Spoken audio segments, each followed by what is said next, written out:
안녕하세요. 오늘은 한때는 북아메리카, 남아메리카, 아프리카, 유럽, 아시아까지 식민지를 만들었던 스페인의 역사에 대해 알아보겠습니다. 스페인의 역사는 지중해를 넘어 멀리 아메리카 대륙까지 영향을 미치며 세계사의 흐름을 바꾸었죠. 그들의 시작은 무엇이었을까요? 아주 먼 옛날 이베리아 반도에는 켈트족, 이베리아족 등 다양한 부족들이 옹기종기 모여 살고 있었습니다.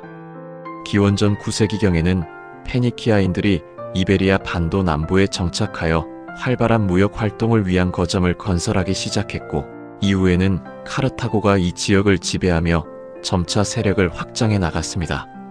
하지만 카르타고의 지배는 그리 오래 지속되지 못했습니다. 기원전 3세기 지중해 패권을 놓고 벌어진 포에니 전쟁에서 로마가 카르타고를 격파하면서 이베리아 반도는 결국 로마의 지배하에 들어가게 되었습니다. 로마인들은 도로, 도시, 다리 등 다양한 인프라를 건설하고 자신들의 선진 문화를 이베리아 반도에 전파하며 이 지역을 크게 발전시켰습니다. 라틴어는 이 지역의 주요 언어가 되었고, 로마법은 사회 질서를 유지하는 데 매우 중요한 역할을 담당했습니다. 오늘날 스페인어와 스페인 문화의 기본적인 틀이 바로 이 시기에 다져진 것입니다. 하지만 시간이 흐르고 로마 제국이 점차 쇠퇴의 길을 걸으면서 게르만족의 침입이 본격적으로 시작되었습니다. 5세기 초 반달족, 수에비족, 알란족 등 다양한 게르만족들이 잇따라 이베리아 반도로 몰려왔고, 이미 쇠약해진 서로마 제국은 이들의 침입을 효과적으로 막아내지 못했습니다.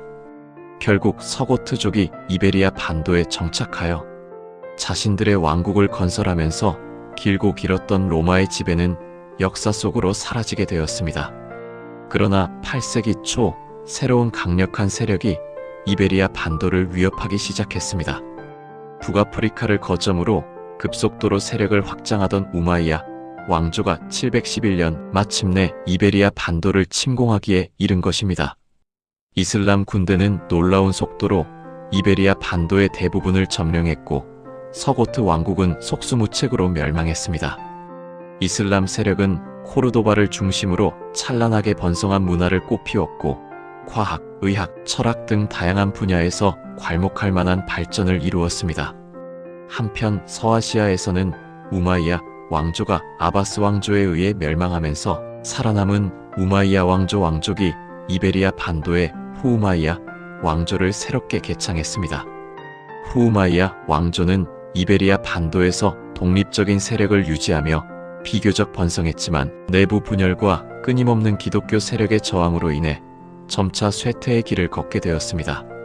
이슬람 세력의 지배에 강력하게 저항하며 북부 산악 지역을 중심으로 레콩키스타, 즉 재정복 운동이 오랜 기간에 걸쳐 시작되었습니다. 아스투리아스 왕국을 필두로 하여 레온 왕국, 카스티아 왕국, 아라곤 왕국 등 기독교 국가들이 점차 세력을 확장하며 이슬람 세력을 이베리아 반도에서 몰아내기 시작했습니다.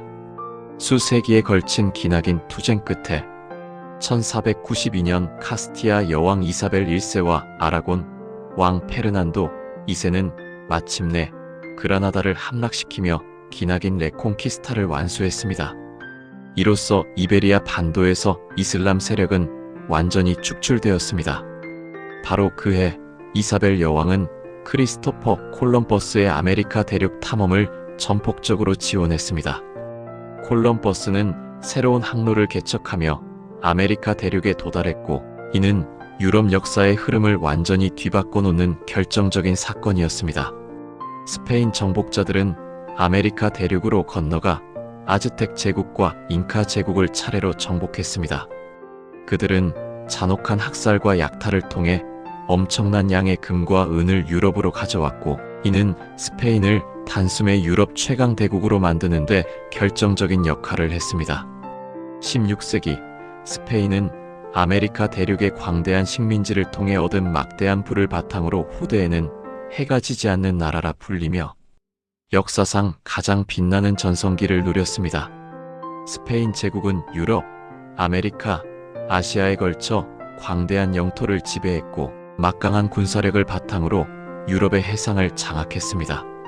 1580년 스페인은 이웃 국가인 포르투갈 왕국을 합병하며 이베리아 연합을 형성했습니다. 이로써 스페인은 포르투갈의 식민지까지 고스란히 차지하며 더욱 강력한 제국으로 발돋움했습니다. 하지만 스페인의 화려한 전성기는 그리 오래 지속되지 못했습니다. 1588년 칼레 해전에서 영국 해군에게 처참하게 패배하면서 스페인의 자랑이었던 무적 함대는 괴멸되었고, 이는 스페인의 해상 장악력 약화로 이어졌습니다. 또한 1648년 베스트팔렌 조약으로 80년 전쟁이 종결되면서 네덜란드가 독립했고, 스페인은 유럽에서의 주도권을 서서히 잃기 시작했습니다. 17세기 이후 스페인 제국은 점차 쇠퇴의 길을 걸었습니다. 잦은 전쟁, 고질적인 재정 고갈, 끊이지 않는 내부 반란 등으로 인해 제국의 힘은 점점 약화되었고, 유럽 각지에서 독립운동이 거세게 일어나면서 식민지를 하나둘씩 잃기 시작했습니다. 19세기에는 남아메리카 식민지들이 연이어 독립하면서 스페인은 대부분의 해외 영토를 잃고 몰락했습니다. 20세기 초 스페인은 극심한 정치적 불안과 사회 혼란에 시달렸습니다.